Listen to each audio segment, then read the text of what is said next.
Here's the weird thing about life. Your perception is your reality. Whether you believe it's true or not, well, actually, let me rephrase that. Whether it is true or not doesn't actually matter. What you believe to be true is your reality.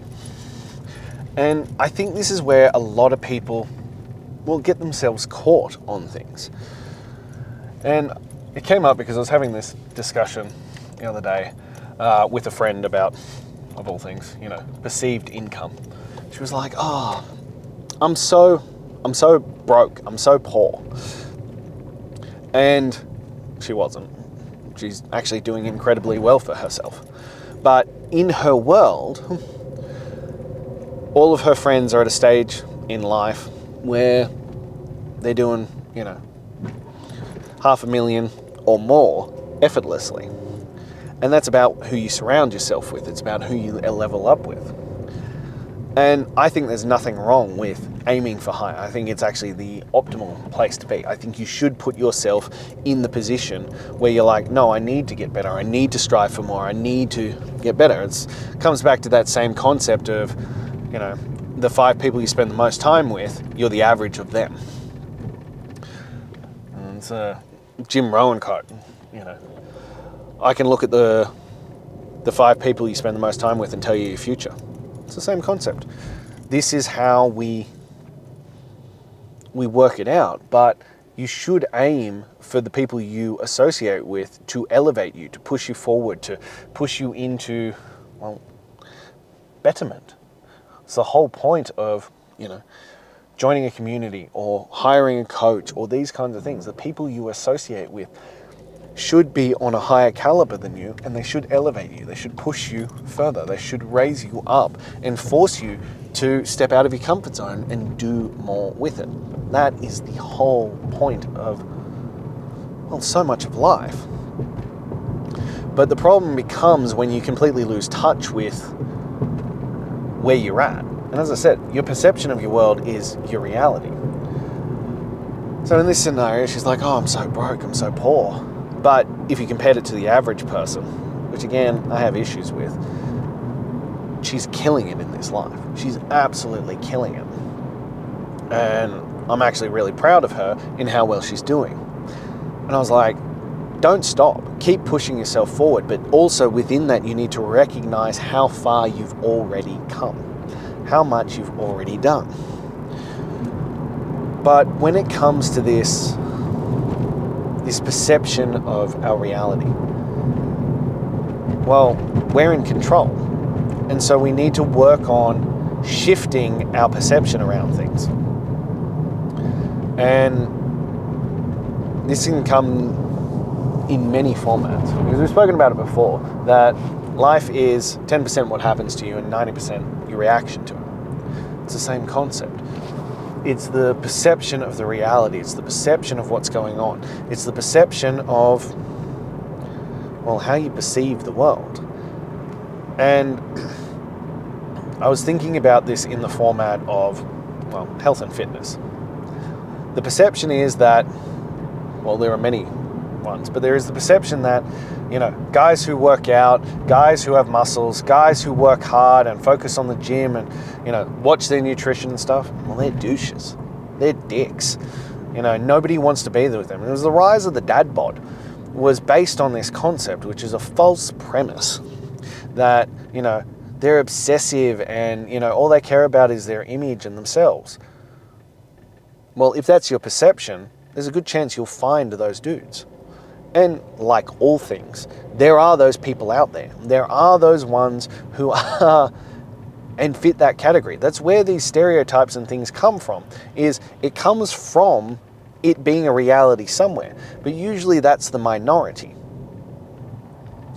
It's like all these things of, money corrupts. Well, no, money just makes you more of who you are. Same with steroids. They're like, steroids make you angry and aggressive. No, they're usually just the guys who are already angry and aggressive and then they got more testosterone. Like, these kinds of things are these perceived perceptions of the world, and they are stereotypes and they are ingrained into us. But if that's the perception you're going into, well, it fucks with how you view it. It was the same we just spoke the other week, that it appears that the perception of working out 4 times a week is extreme discipline. As I said to you then, I was gobsmacked by this. I was just completely blown away. I was like, what a load of BS. 4 times a week. Working out 4 times a week is extreme discipline. That should be the minimum. That should be the bare minimum, just scraping into a standard, not extreme discipline. Look, I understand when I say that I work out every single day, that I work out twice a day.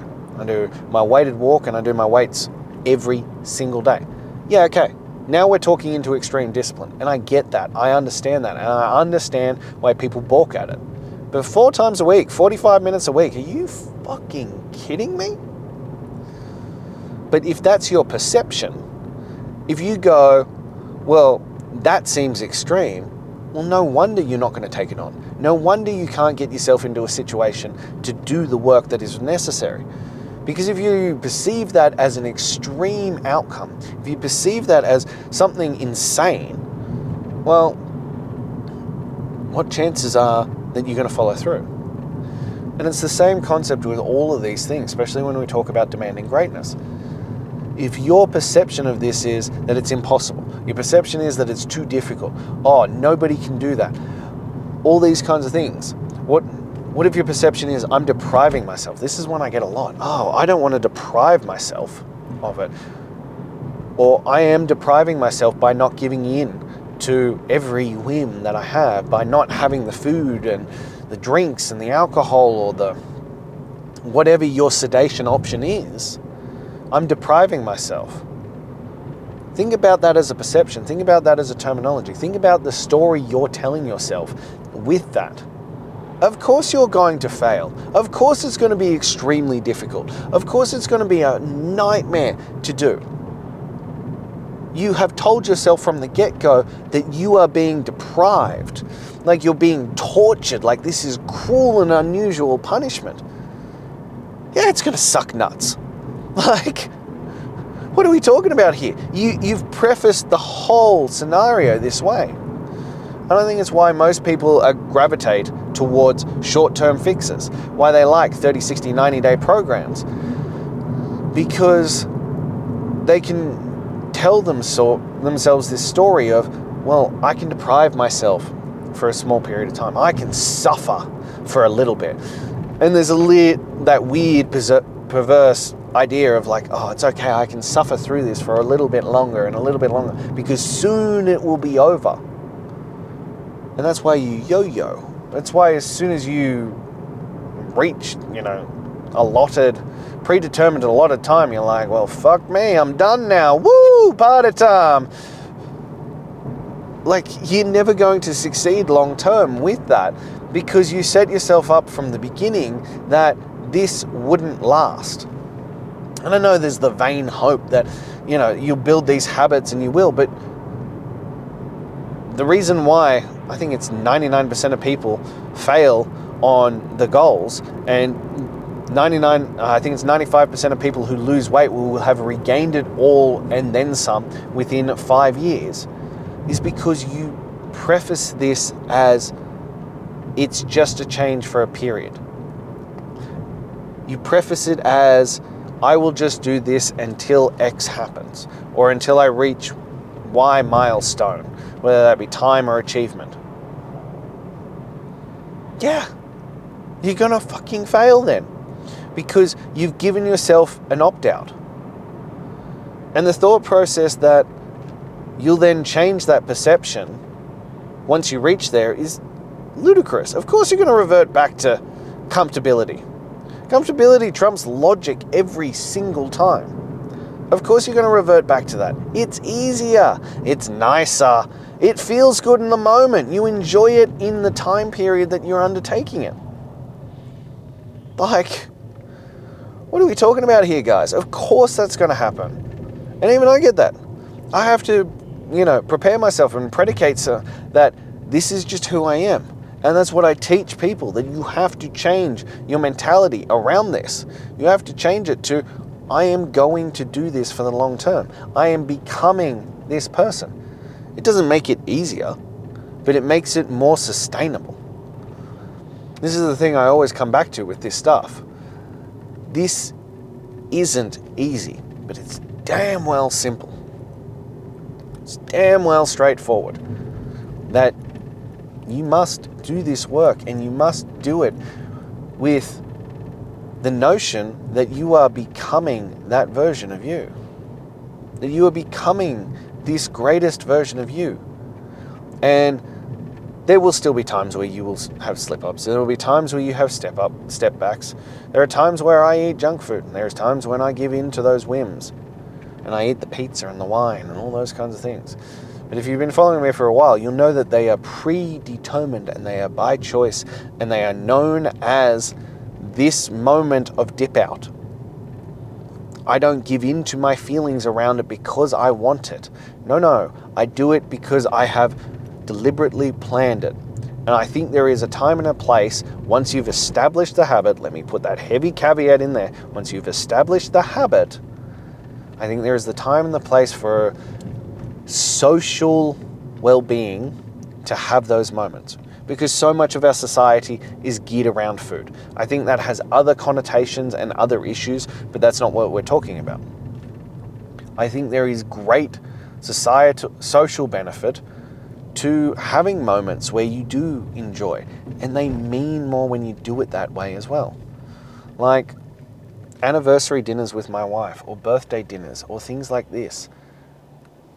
They are so meaningful, and I enjoy those situations way more. Not just because it's that beautiful time and we get to go out to a lovely restaurant and we get to be just together. You know, if you're in the thick of parenting, you know what that's like. And you get to do these things, and it's incredible. But also because those meals are so rare, and giving into those indulgences is so rare, that there is more enjoyment in that factor because it's special. This is one that I come back to a lot, and this is this perception is your reality. That, I know people, my father is one of them, where it's like, oh, what is the point of life without my indulgences? His is chocolate, for example, and I have other people, and whether it's beer, whiskey, chocolate, whatever the fuck your indulgence is, what's the point of life? Well, the point of life is all the other things. The point of life is family and achievement and satisfaction and fulfillment and love and, being present and all these kinds of things. It's not found in a fucking chocolate bar or a bottom of a glass. It's those things that are actually meaningful and progress your life forward, and that you'll look back at the end of your life and go, yeah, that was amazing. But if your perception is, I have to have my chocolate every day, or I have to have my wine every day, or I have to have these kinds of things, or I'm deprived and I'm suffering, well, of course that's always going to be difficult. Of course you're never going to succeed at that.